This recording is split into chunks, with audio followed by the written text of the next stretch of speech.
இப்படி 3 வாசனைகள் இருக்கும் பொழுது இதுல இந்த 2வது வாசனைகளான இந்த கர்ம வாசனையினுடைய ஏற்ற இறக்கத்திற்கு ஏற்றார் போல எப்படி இருக்கிறது இங்க சொல்லுகிறார். ராமா, எவனுடைய மனதானது கர்ம வாசனையினால் அதிக மூடமாக இருக்கின்றதோ அவனுக்கு பரமசிவன் தானே வந்து மொழிந்தாலும், யாருக்கு ஒரு குருவோ இல்ல எதன் மூலியமாவோ நம்ம படித்து சத்தியத்தை உள்வாங்கும் பொழுது சிரத்தை இல்லைன்னா கடவுளே முன்னாடி உபதேசம் பண்ணாலும் அது உள்ள போய் நமக்குள்ள வேலை நடக்காது, நமக்குள்ள மாற்றம் நடக்காது, ஒரு பொழுதும் ஞானம் உண்டாகாது. அவ்விதமே திடமான அபராத வாசனை உடையவனுக்கும் எக்காலமும் ஞானம் உண்டாகாது. சோ 2 விஷயம் உடையவர்களுக்கு ஞானம் ஆனது துர்பலம். ஒண்ணு, அஞ்ஞானம் ரொம்ப ஆழமாவும் ரொம்ப தடிமனாவும் இருந்ததுன்னா அவங்களுக்கு நேச்சுரலா இன்னும் கர்மத்தை கழிக்கிறதுக்கு வாழ்க்கை வாழ்ந்து வாழ்ந்து பிறப்பு எடுத்து பிறப்பு இறப்பு சுழற்சியில பல காலம் கடந்து அவர்களுக்கு வாய்ப்பு வரலாம். பல ஜென்மங்கள் சொர்க்கம் நரகம் பூமி இதுல சுத்தி அப்புறம் வரலாம்.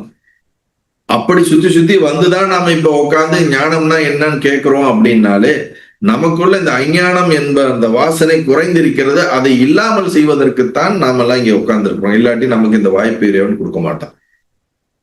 ஒன்று.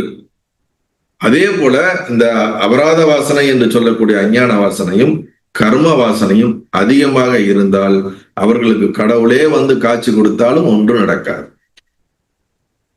அப்ப இந்த வாசனைகள்லாம் நம்மிடம் எவ்வளவு இருக்கின்றது, எவ்வாறாக இருக்கின்றது, அதை குறைப்ப நாங்க என்ன செய்ய வேண்டும்?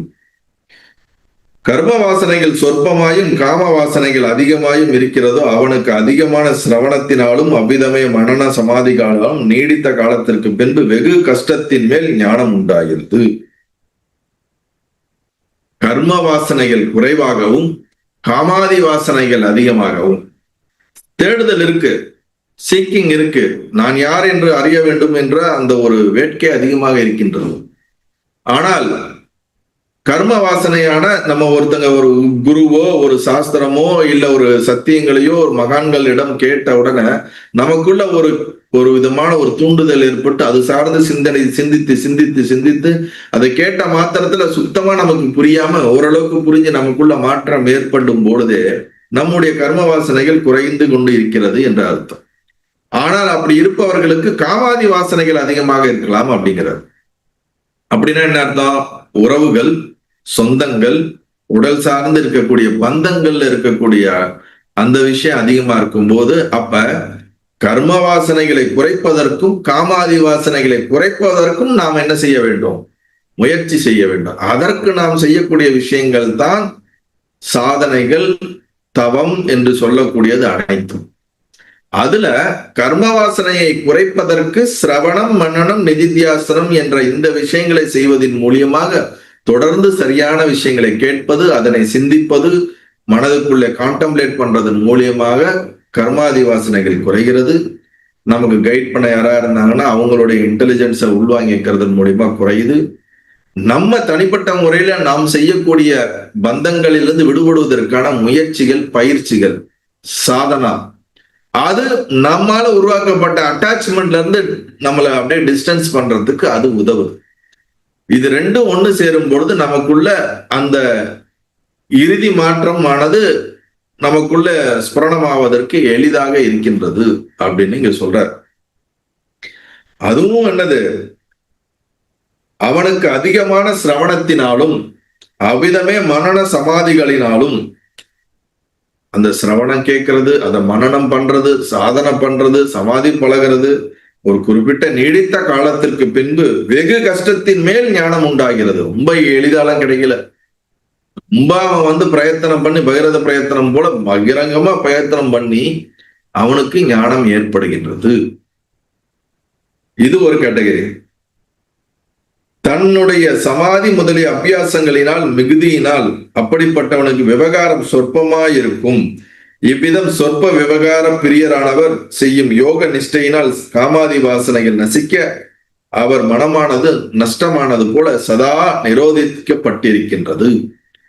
சோ இந்த காமாதி வாசனைகளிலிருந்து விடுபட வேண்டும் என்று ஒருவன் தவம் செய்து அந்த தவம் இன்னும் தேவைக்கு அதிகமாக இன்னும் அதிகமான தவங்களை செய்யும் பொழுது அந்த தவத்தின் பலனாக அவனுடைய மனமானது நிரோதத்தன்மை அடைகின்றது.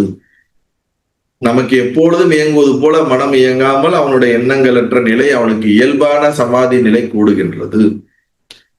அந்த சமாதி நிலை அதிகமாக இருப்பதினால் அவன் இயற்கையிலேயே வெளி சார்ந்த விஷயங்களில் ஈடுபடாதவனாக தனக்குள்ளே அந்த ஆனந்தத்தன்மையில் இருக்கின்றான்.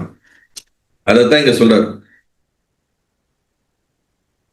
யோக நிஷ்டையினால் காமாதி வாசனைகள் நசிக்க யோகத்தை பயின்று யோக முயற்சியை செய்து சாதனைகள் செய்து சமாதிகளை எல்லாம் அடைந்து அவனுடைய வாசனைகளை எல்லாம் குறைந்து அவன் மனமானது நஷ்டமானது போல சதா நிரோதிக்கப்பட்டிருக்கின்றது.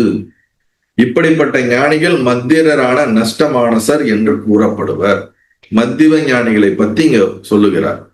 நிறைய பேரு நம்ம அவங்களுடைய வாழ்க்கை வரலாறை படித்திருப்போம். பேச மாட்டார்கள், மௌனத்துல இருப்பார்கள், அல்லது அவர்களுடைய செயல்கள் நமக்கு புரியாது, அவர்களுக்கே அவர்கள் தான் என்ன செய்கிறோம் என்று தெரியாது. அவர்களுடைய மனம் சில நேரத்தில் இயங்கும், சில நேரத்தில் இயங்காமல் அமைதியாக பித்து பிடித்தவர்கள் போல இருக்கலாம், உடல் உணர்வற்றவர் போல இருக்கலாம், ஆழ்ந்த சமாதி உணர்விலே இருக்கலாம், உடலை மறந்த நிலையில் இருக்கலாம். இவ்வாறு இருப்பவர்களெல்லாம் நஷ்டமானசர் என்று இங்கு மத்தியம ஞானிகள் என்று தத்தாத்திரேயர் நமக்கு விளக்குகின்றார். இதெல்லாம் நம்ம புரிஞ்சுக்கணும். இந்த மாதிரி இந்த டேட்டாஸ், இந்த நாலேஜ் எல்லாம் நமக்கு வேற டெக்ஸ்ட்ல கிடைக்கல, இதுலதான் கிடைக்குது. ஆத்மபோதத்துல நம்ம நேற்று பார்க்கும்போது ஒரே ஸ்லோகத்துல முடிச்சுட்டாரு. அந்த ஸ்லோகத்துல நாம இன்னமும் ஆழமா போகனா இந்த தகவல் எல்லாமே அந்த ஸ்லோகத்துக்கு நமக்கு பொருந்துது. அதனாலதான் பலவிதமான டெக்ஸ்டுக்குள்ள இருக்கக்கூடிய அர்த்தத்தை உள்வாங்கக்கூடிய காரணம் என்ன அப்படின்னா, சிரவணம் ஏன் பண்றோம் அப்படின்னா, ஒன்றுக்கும் ஒன்றும் எங்காவது தொடர்பு இருந்து கொண்டே இருக்கின்றது. அந்த தொடர்பினால் இங்கு நமக்கு இருக்கக்கூடிய கேள்விக்கு வேற எங்கேயோ ஒரு இதுல இருந்து நமக்கு பதில் வரும், தெளிவா வரும். அதனாலதான் தொடர்ந்து இந்த ஞானம் சார்ந்த விஷயங்களை கேட்டுக்கொண்டே இருக்க வேண்டும். இப்ப இவர் இங்க சொன்னதுக்கும் ஆத்மபோதத்துல அவர் சொன்னதுக்கும் நேரடியா சம்பந்தம் இல்லைனாலும் அர்த்தம் பாடி பார்த்தா எல்லாமே சம்பந்தப்படுகின்றது. இவ்வித யோக நிஷ்டர்கள் சிலருக்கு அபியாச பலன் குறைவினால் வாசனைகள் அதிகமாக இருந்து கொண்டே வருவதனால் மனது நஷ்டமாகாது இருக்கும். இதே போல சாதனைகள் யோகம் எல்லாம் பயிற்சி செய்ய அவர்களுடைய வாசனைகள் குறையாமல் இருக்கும் பொழுது ஞானம் அடைஞ்சிடறாங்க. ஒண்ணு நல்லா புரிஞ்சுங்க, வாசனைகள் 0 ஆனாதான் ஞானம் அடைய முடியுமானா அப்படி கிடையவே கிடையாது. வாசனைகள் நான் அல்ல, அது என்னை பந்தப்படுத்த முடியாது, அது வேறு நான் வேறு என்று உணர்வதுதான். அதுக்கோசரம் கம்ப்ளீட்டா அது 100லிருந்து 0 வரை சென்றால்தான் ஞானம் அடைய முடியுமா என்றால் அப்படி ஒருத்தருமே இந்த உலகத்தில் ஆக முடியாது. அது வாட்டுக்கு இருக்கும், அதிலிருந்து தன்னை விலக்கி அதுவல்ல நான் என்று உணர்வதுதான் ஞானம். ஆனால் அந்த விலக்கி உணர்வதற்கு முன் எந்த அளவுக்கு இந்த உடல் மனதை நீங்கள் பக்குவப்படுத்தி இருக்கிறீர்களோ அதுக்கேற்றார் போல் அதனுடைய வெளிப்பாடு இருக்கின்றது. அதுதான் இங்க சொல்றாரு. இவ்வித யோக நிஷ்டர்களில் சிலருக்கு அபியாச பலன் குறைவினால், அபியாசம் முழுசா பண்ணாததுனால, தேவையான அளவுக்கு பண்ணாததுனால அவர்களுக்கு அதிகமான வாசனைகள் இருந்து கொண்டே இருக்கின்றன.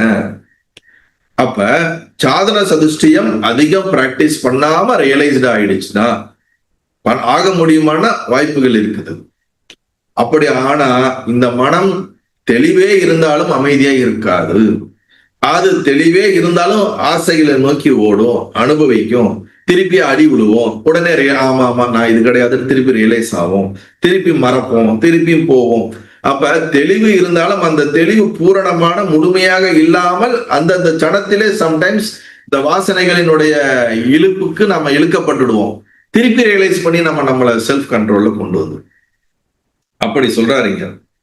அவர்களை மனது நஷ்டமாகாது இருக்கும். அவர்கள் மந்த ஞானமுடைய மனசகர் அப்படின்னு சொல்றாரு. அப்ப மந்த ஞானிகள், மத்தியம ஞானிகள், உத்தம ஞானிகள். மந்த ஞானிகளை பொறுத்த வரைக்கும் அவர்களுக்குள் நான் யார் என்ற தெளிவு இருந்தாலும் இந்த புத்தியில இன்னமும் அந்த காமங்கள், ஆசைகள், ராகங்கள், துவேஷங்கள் இருப்பதினால் அது எந்த அளவுக்கு இருக்குதோ, இப்ப தெளிவுக்கு முன்னாடியே இந்த காமாதி வாசனைகள்ல ஒர்க் பண்ணி கம்ப்ளீட்டா நல்லிஃபை பண்ணியிருந்தாங்கன்னு வச்சுங்களேன், ஓரளவுக்கு நல்லா அதை ஸ்டெபிலைஸ் பண்ணியிருந்தாங்கன்னா ஆஃப்டர் ரியலைசேஷனுக்கு அப்புறம் அது ஒன்றும் அவங்களை டிஸ்டர்ப் பண்ண போறது இல்லை. இவங்களுடைய ஞானத்துக்கு அதுக்கு ரொம்ப லாங் டிஸ்டன்ஸா போயிடும். ஆனா ஞானம் இருக்குது, அதுல ஒர்க் பண்ணல, ஆனா அது அதனுடைய தாக்கம் இதுல இருந்துகிட்டே இருக்கும். அப்ப என்ன பண்ணுது, இவங்க இந்த ஸ்திதியிலும் இருப்பாங்க, அதனுடைய தாக்கத்திலையும் இருப்பாங்க, ரெண்டும் கலந்து இருக்கிற மாதிரி இருக்கும். ஒரு கட்டத்துல அவங்க அந்த மாதிரி இருக்கிறவங்க என்ன பண்ணும், ஒண்ணு அந்த வாசனைகளை குறைப்பதற்கு ஏதாவது முயற்சி செஞ்சுட்டா இன்னும் ரிலாக்ஸ்டா இருக்கலாம். இல்லைன்னா அந்த வாசனை பாட்டுக்கு அது பண்ணிட்டு இருக்கும், இவங்க பாட்டுக்கு இவங்க இருப்பாங்க, அதனால தொந்தரவு வந்துகிட்டு இருக்கும், அதை பத்தியும் கவலைப்படாம அதனோட வாழ்ந்துட்டு இருப்பார்கள். அப்படிப்பட்ட நிறைய ஞானிகள் நம்மளுடைய இந்த சிருஷ்டியில இருந்திருக்கிறார்கள், வந்திருக்கிறார்கள், சென்று இருக்கிறார்கள். அவர்கள் தான் அதிகமான அந்த கர்மங்களை செய்து கொண்டிருக்கிறார்கள். இவர்கள் கேவல ஞானியே ஆவர், மற்றவர்கள் உத்தமரும் மத்தியமரும் ஜீவன் முக்தர்கள் ஆவார்கள். இக்கேவல ஞானிகள் திருஷ்ட துக்கத்தை அனுபவிப்பவர்களாக பிராப்தத்திற்கு உட்பட்டவர்களாக என்று சொல்லப்படுவர். தேகத்தின் அந்தத்தில் முக்தி உரியவராகின்றனர். இந்த மந்த ஞானிகளுக்கும் ரியலைசேஷன் தான். ஆனா இந்த உடம்பு மனசுல இருக்கக்கூடிய அந்த வாசனையோட தாக்கத்துல அடிபட்டு அதுல உழண்டு கொண்டிருந்தாலும் இந்த உடலை விடும்போது அவர்கள் என்ன ஆகி விடுகிறார்கள், மீண்டும் பிறப்பெடுக்கிறதுக்கு வழி இல்லாத ஒரு தன்மைக்கு பிறவில்லா நிலையை அடைந்து விடுகிறார்கள் என்று சொல்கிறார்கள்.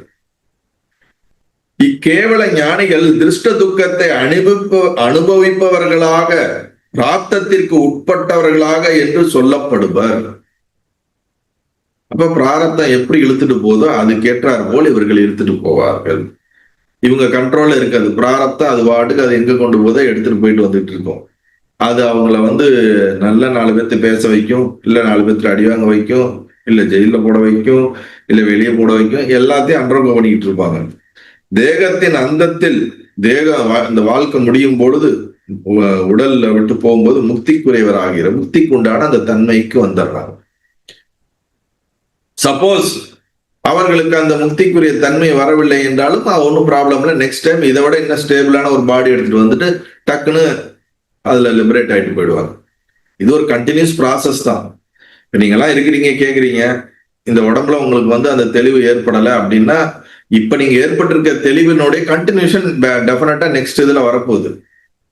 அப்ப இந்த மெச்சூரிட்டி அடுத்த இதுல கேரி அவுட் ஆகி அதுல இருந்து அடுத்தடுத்த இதுக்கு நாம போகத்தான் போறோம். ஒன்னும் கீழ் நோக்கி போக மாட்டோம். கீழ் நோக்கி போகக்கூடிய செயல்களை ஏதாவது செய்தோம் என்றால் கீழ் நோக்கி போவோம், செய்யலை என்றால் நம்ம கீழ் நோக்கி போக மாட்டோம். அது நாம் செய்யக்கூடிய கர்மங்களை பொறுத்து இருக்கு, நம் மனதை பொறுத்து இருக்கு. எவர்கள் நஷ்டமானசர் என்று சொல்லப்பட்டாரோ அவர்கள் பிராரத்தத்தை ஜெயிக்கப்பட்டிருக்கிறது. நஷ்டமானசர் அப்படிங்கிறவங்க மத்தியம ஞானிகள். நம்ம நிறைய பேர் பார்க்கிறோம்ல, பித்து பிடித்தது போல சித்தர்கள் போல தான் என்ன செய்கிறோம் என்று தெரியாமல் இந்த உலகத்துக்கும் தனக்கும் சம்பந்தமே இல்லாதவர்களுக்கு அவர்களுக்கு மனம் அவர்களுடைய கண்ட்ரோல்லையும் கிடையாது, பிராரத்தத்தோடைய கண்ட்ரோல்லையும் கிடையாது. பிராரத்தம்னா என்னது, இந்த உடல் சார்ந்து உலகம் சார்ந்து இயங்கக்கூடிய அந்த ஒரு இயல்பான வாழ்க்கை சார்ந்தும் கிடையாது. அப்ப அது எப்படி செல்கிறது, என்ன நடக்கிறது என்றுமே அதுக்கு இவருக்கும் உடம்புக்கும் சம்பந்தம் இல்லை, இந்த மனதுக்கும் காமாதி வாசனைகளுக்கும் சம்பந்தம் இல்லாம அது ஒரு இன்பிட்டிவினா ஏதோ ஒண்ணு நடந்து கொண்டு இருக்கிறது. அப்படிப்பட்டவர்களை தான் பிராரப்தத்தை ஜெயித்தவர்கள் என்று சொல்லப்படுகிறது. மனதான பூமியில் பிராரப்தம் என்ற விதை விழுந்தால்தான் போக முளை உண்டாகிறது. நஷ்டமானவர்களிடம் மனம் என்ற பூமியே இல்லாததால் குதிருக்குள் வைத்திருக்கும் விதை நாட்சென்றால் சக்தி இழந்து விடுவது போல இவர்கள் பிராரப்தம் நசிந்து விடுகின்றது. சோ அப்ப அப்படிப்பட்ட ஞானிகளுடைய பிராரப்தமானது அந்த விதை நெல்லை பயன்படுத்தவில்லை என்றால் ஒரு காலகட்டத்துல அது வீணா போவது போல இந்த பிராரப்தமும் அது தன்னுடைய போகத்தை ஏற்படுவதற்கு தன்மை இழந்து அது காரணத்திலே கரைந்து விடுகின்றது. காரணத்திலிருந்து அது வெளிப்படாம காரணத்தோடையே என்ன ஆகிடுது, அது கரைந்து விடுகிறது அப்படிங்கிறது. மிகவும் மேதாவியான ஒருவன் ஒரே காலத்தில் 10 அல்லது 5 காரியங்களை சிறிதிலும் தவறின்றி செய்வான். The intelligent person or talented person multitasking அப்படின்னு நம்ம சொல்லுவோம். ஒரு நேரத்துல பல வேலைகளை செய்வது. அப்படி செய்வது உண்டு. ஒருத்தர் பாத்தீங்கன்னா பேசிக்கிட்டே இருக்கும்போது கை ஒண்ணு செஞ்சுட்டு இருக்கும், மனசு ஒண்ணு யோசிச்சுட்டு இருக்கும், வாய் ஒண்ணு பேசிட்டு இருக்கும். அட் அ டைம்ல 4-5 வேலைகள் அப்படியே கோஆர்டினேட் பண்ணி வேலைகளை எக்ஸிக்யூட் பண்ணிட்டு இருப்பாங்க. அப்படிலாம் நம்ம பாக்குறோம், நம்மளே சில நேரத்துல அப்படி செய்வது உண்டு. அப்படி இருப்பது போல இங்க என்ன எதற்கு சொல்ல வர்றாரு, ஒருவன் ஒரே காலத்தில் 10 அல்லது 5 காரியங்களை சிறிதிலும் தவறின்றி செய்வான். இப்படிப்பட்ட சாமர்த்தியசாலிகள் வெகுவாக உலகில் காணப்படுகின்றனர். நம்மளதான் சொல்றாரு, நம்ம எடுத்துக்கணும். சாமர்த்தியசாலிகள்ன்றாருல, அட்லீஸ்ட் நம்மளை நாம எப்பயாச்சும் நம்ம சந்தோஷப்படுத்திக்குவோம். ஒரே காலத்தில் நடந்து கொண்டும் பேசிக்கொண்டும் காரியத்தை செய்து கொண்டும் இருக்கின்ற ஜனங்களை பார்க்கின்றோம். இவர்கள் ஒரு மனதினால் எங்கனம் 3 விதமான கிரியைகளை செய்கிறார்கள். ஒரே மைண்டை வச்சுட்டு 3 விதமான ஆக்ஷன்ஸ் செய்கிறோம். டிரைவ் பண்ணிக்கிட்டே இருக்கிறோம், பேசிக்கிட்டு இருக்கிறோம், பார்த்துக்கிட்டு இருக்கிறோம், நிறைய கண்ட்ரோல் கையில எல்லாம் பேசிட்டு பல வேலைகளை செய்வது போல குக்கிங் பண்ணிக்கிட்டே மற்ற பல வேலைகள் செய்யறோம், கம்ப்யூட்டர் தட்டிக்கிட்டே வேற வேலைகள் செய்யறோம். அப்போ ஒரே மனசை வச்சுக்கொண்டு பல வேலைகள் செய்கிறோம்ல, அது போல எங்கன 3 விதமான கிரியைகள் செய்கின்றார்களோ, குருவானவர் அத்தியந்தம் செய்யக்கூடிய சீடர்கள் அநேகருடைய அபசப்தங்களையும் ஸ்வரத்தையும் பிழைகளையும் ஒரே காலத்தில் குறிப்பிட்டு அறிவதில்லையா? அதுக்கு ஒரு உதாரணம் சொல்றாரு. இப்ப குரு முன்னாடி உட்காந்து அந்த காலத்துல வேத பாராயணம் அல்லது மந்திர ஜபம் பண்ணும்போது குரு கேட்டுக்கிட்டே இருப்பாரு, அவன் சான் பண்ணிக்கிட்டே இருப்பாங்க. 10-100 பேர் சான் பண்ணாலும் எங்கேயாவது ஒருத்தன் அந்த சான் பண்ணும் போது அந்த ஸ்வரத்துல மிஸ் ஆனா அவருக்கு தெரியும், டே நீ தப்பா சொல்ற, மாத்தி சொல்லு அப்படிங்கிறது. அப்ப எத்தனை சப்தம் இருந்தாலும் அதுல எல்லாத்துலயும் அவேர்னஸ் இருக்குது இல்ல, அந்த மாதிரி நமக்கு அட் அ டைம்ல மல்டிபிள் டாஸ்க் செய்யறதுக்கான அவேர்னஸ் இருக்கு. ராமா, உன்னால் கொல்லப்பட்ட கார்த்த வீரியனுடைய நீ போர் புரிந்த பொழுது அவன் தன் 1000 கைகளை ஒரே காலத்தில் ஆயுதங்களை பலவாறாக பிரயோகித்ததை உனக்கு ஞாபகப்படுத்துகிறேன் அப்படின்னு சொல்லிட்டு, அப்படிப்பட்ட மேதாவிகளின் மனமானது அந்தந்த காரியங்களை முன்னிட்டு வெகுவிதமாக காரியங்களை சாதிப்பது போல உத்தம ஞானிகள் ஆத்ம திருஷ்டி வெளிச்சென்றாலும் அவர்கள் வெகுமானசராக இருப்பதால் அது எக்காலமும் விரோதம் அன்று. இப்ப இந்த உதாரணத்தெல்லாம் சொல்லி என்ன சொல்ல வராருன்னா, உத்தம ஞானிகள் என்ற ஒரு கேட்டகரி இருக்காங்கல்ல, அவர்கள் எல்லா வேலைகளும் செய்து கொண்டுவது போலவே செய்து கொண்டிருந்தாலும் அவர்களுக்குள் எப்பொழுதும் அந்த உணர்விலே இருந்து கொண்டே எல்லா வேலைகளும் செய்ய முடியும். ஏன்னா நம்ம ஒரு மனசை வச்சுக்கிட்டு மல்டிபிள் டாஸ்க் பண்றோம், நம்மளால பண்ண முடியுது.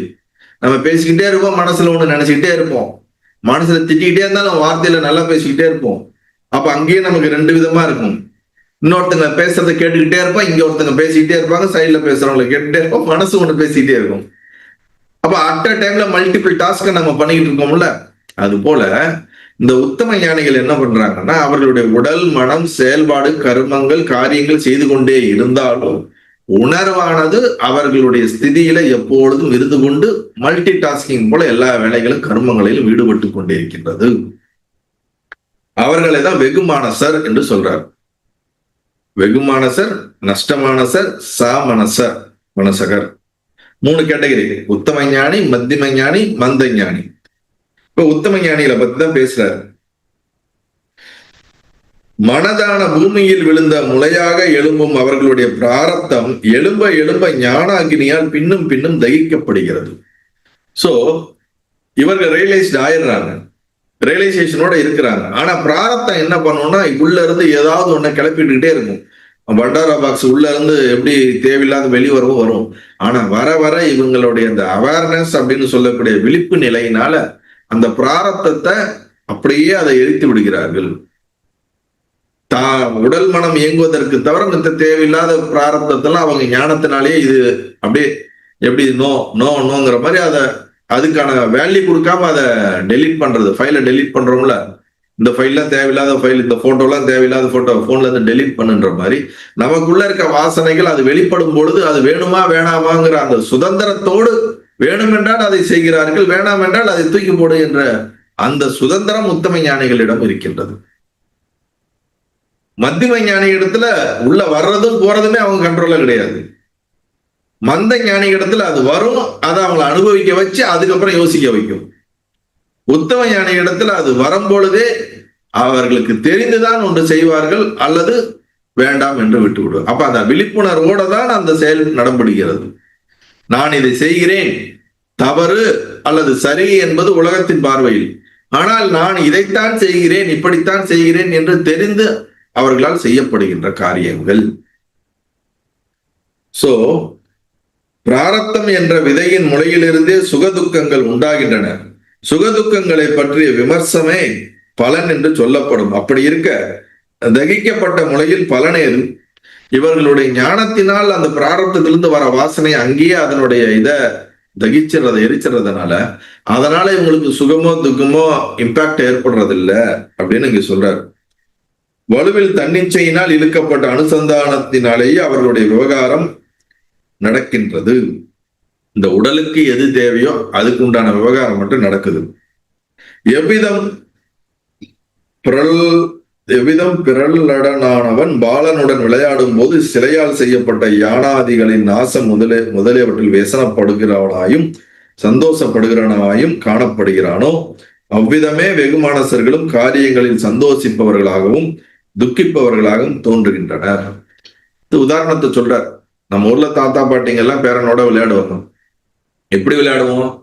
அவன் மண்ணை வந்து கொட்டி அல்ல பொம்மையை வச்சு விளையாடும் போது அவனோ சிரிக்கும் போது நம்மளும் சேர்ந்து சிரிப்போம். அவன் அழுகும் போது சேர்றா நம்ம ஏதோ கஷ்டப்படுற மாதிரி கஷ்டப்படுவோம். நம்ம வந்து அழுகுற மாதிரி அழுகுவோம். நம்ம சிரிக்கிற மாதிரி சிரிப்போம். முகபாவனை மாத்துவோம். நமக்கு தெரியும் இதெல்லாம் சும்மாதான் பண்றோம்னு.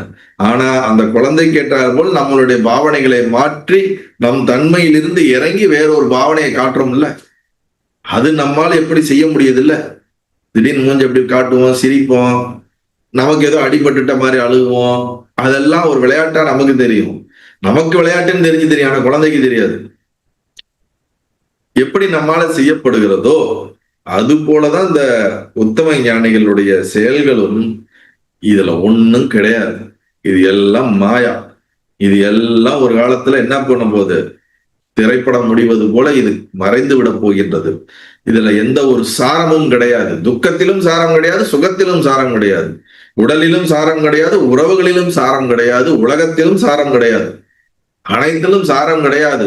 ஆனால் அது என்னுடைய புரிதல், ஞானத்தின் புரிதல்.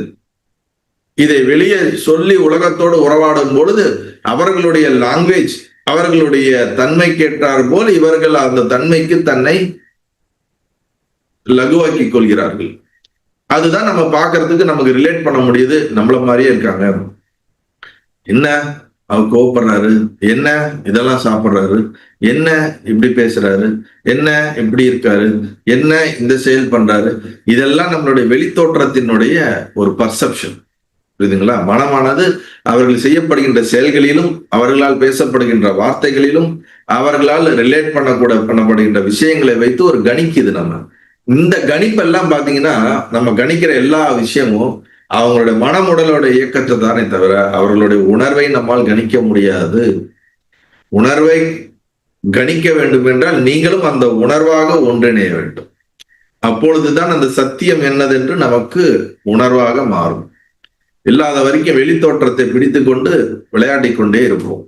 நம்ம எப்படி விளையாடுற மாதிரி அவங்களும் அந்த வெளித்தோட்டத்தை வச்சு நம்மகிட்ட விளையாண்டுக்கிட்டே இருப்பாங்க. இந்த ஒரு கேம் முடியவே முடியாது. அவங்களுக்கு முடிஞ்சாலும் நமக்கு முடியாம நம்ம என்ன பண்ணிட்டு இருப்போம்? இந்த கேம்ல விளையாண்டுக்கிட்டே இருப்போம். சோ அதுதான் இங்க சொல்றாரு. அந்நியனுடைய விவகாரத்தை செய்வனது சந்தோஷமும் வியசனமும் எவ்விதம் அந்நியனுக்கு ஆகுமோ. நம்ம எவ்வளவு பேர்த்தோட கஷ்டத்தை கேட்கிறோம், துக்கத்தை கேட்கிறோம். அந்த நேரத்துக்கு ஐயோ பாவம், இப்படியா, ரொம்ப சந்தோஷம். நமக்கு ஏற்பட்டா ரொம்ப தாக்கணும், மத்தவங்களுக்கு கேட்டா கொஞ்சம் கம்மியா இருக்கும்.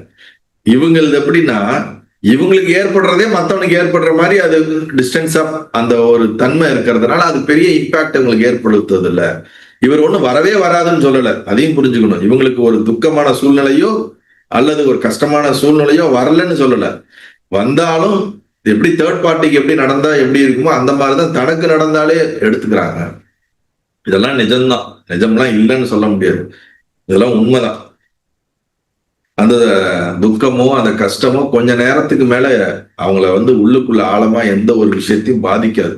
பாதிச்சுச்சுன்னா நாம இன்னும் டிராவல் பண்ண வேண்டியது இருக்குன்னு அர்த்தம். பாதிக்கலையா, அதுதான் நமக்குள்ள ஏற்பட்ட தெளிவுக்கான ஒரு இது ஸ்டாம்ப்.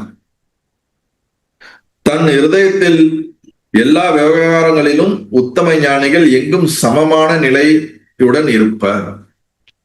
சமமான நிலையுடன் இருப்பர் உத்தம ஞானிகள். எல்லா விஷயத்திலும் சமமான நிலைன்னா என்ன அர்த்தம்? உணர்வு நிலையை குறிப்பிடுகிறார். வெளியே வாழ்க்கையில இருக்கக்கூடிய ஏற்ற இறக்கங்கள் பத்தி சொல்ல, உணர்வுல ஏற்ற இறக்கம் இல்லாமல் அந்த சமநிலையிலே இருப்பார்கள். அதுதான் சமாதி நிலை. மேதாவிகளான ஞானிகளுக்கு வாசனைகள் நாசம் செய்வதன் பொருட்டு நிரோதம் முதலிய விரோத வாசனைகளின் அபியாச இன்மையினாலும் முன் வாசனையில் நசியாமல் இருப்பதினாலும் அவ்வாசனைகள் தொடர்ந்து வருகின்றன. இது காரணமாகத்தான் சிலர் கர்ம நிஷ்டர்களாகவும் மற்றும் சிலர் காமியாகவும் கோபியாகவும் உத்தம ஞானிகளாகவும் பற்பல வாச்சர பிரியர்களாகவும் விளங்குகின்றனர். இந்த மத்த ஞானி என்று நிரூபிக்கப்பட்ட யாவன ஒருவன் சமஷ்டனுக்குண்டோ அவனாலும் திருஷ்யங்கள் யாவும் அசத்தியமானவை என்று நிச்சயிக்கப்பட்டுள்ளன. அவனுக்கும் சமாதியில் சொருப்ப அனுசந்தானம் உண்டாகும் பொழுது திருஷ்யங்களின் தோற்றம் சற்றேனும் இல்லை. இப்ப இந்த மந்த ஞானிக்கும் அவனுக்கு வாசனைகளோட தாக்கம் இருந்தாலும் அவன் எப்ப தன்னுடைய சோர்ஸ் தன்னுடைய உணர்வுல ஒன்றிணையும் போது அவனுக்கு அந்த நேரத்துல திருஷ்யம்னு சொல்லக்கூடிய வெளிபந்தம் கிடையாது. அதை விட்டு வெளியே வந்தானா பந்தம் பிடிச்சுக்குது. அந்த நிலையில இருக்கும்போது அவன் பூரணமான நிலையில தான் இருக்கிறான். உத்தம ஞானியை பொறுத்தவரை எப்போதும் உள்ளுக்குள்ள அந்த நிலையில இருப்பான், வெளியில செயல்படுவான். மந்த ஞானியை பொறுத்த வரைக்கும் அவன் தன்னுடைய மொத்தத்தையும் அங்க வைக்கும் பொழுதுதான் அவன் அந்த நிலையில இருப்பான். வெளியே வந்தானா வெளி சார்ந்த இயக்கத்துல இருக்க முடியும். அதுதான் இங்க சொல்றாரு.